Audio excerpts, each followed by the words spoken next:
জুলাই গণ অভ্যুত্থানে আশুলিয়ার হত্যা মামলায় ৮ আসামি ও রংপুরে আবু সাইদ হত্যা মামলায় ৪ আসামিকে হাজির করা হয়েছে ট্রাইব্যুনালে। সেখানে আছেন সহকর্মী স্বপন আহমেদ। বিস্তারিত জানতে সরাসরি যুক্ত হচ্ছি তার সঙ্গে। স্বপন, আপনি তো সেখানে আছেন, সেখান থেকে বিস্তারিত জানাবেন, কি অবস্থা দেখছেন?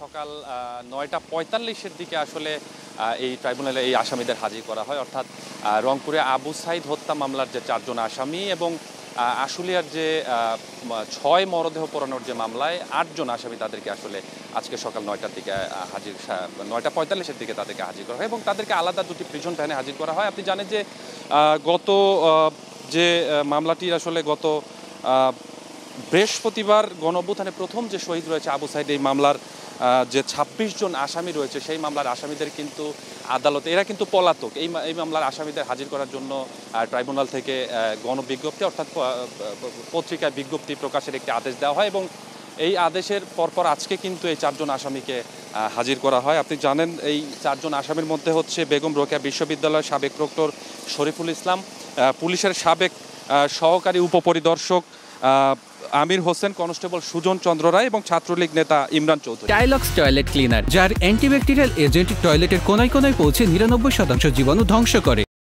আপনি জানেন যে ২০২৪ সালের ১৬ জুলাই যখন এই ঘটনাটি ঘটে, অর্থাৎ আবু সাইদকে যখন হত্যা করা হয়, তার পরপর কিন্তু এই ঘটনার বিচারের দাবিতে দেশ জুড়ে ছাত্র জনতা সহ তারা আন্দোলনে নামে এবং পরবর্তীতে গত ২৪ জুন এই মামলার তদন্ত প্রতিবেদন ট্রাইব্যুনালে দাখিলের করা তদন্ত সংস্থা পরবর্তীতে ৩০ জুন প্রসিকিউশন আনুষ্ঠানিকভাবে এই মামলার অভিযোগপত্র দাখিল করে, যা আমলে নেয় ট্রাইব্যুনাল এবং তার পরপরই আসলে এই মামলার যে শুনানি সেই কার্যক্রমগুলো চলছে এবং একই সাথে এই আশুলিয়ার যে ৬ মরদেহ পোড়ানোর যে আসামিগুলো তাদেরকেও হাজিরের নির্দেশ দেওয়া হয় এবং এই মামলায় যেহেতু আরও ৯ জন আসামির মধ্যে পলাতক আসামি রয়েছে, অর্থাৎ এই মামলার যে প্রধান আসামি রয়েছে সাইফুল ইসলাম সহ ৮ জনের বিরুদ্ধে গ্রেপ্তারি পরোয়ানা জারি করা হয় এবং আজকে তাদেরকে আসলে আদালতে হাজির করা হয়। তো মামলার যে আনুষ্ঠানিক প্রক্রিয়া সেটি চলছে।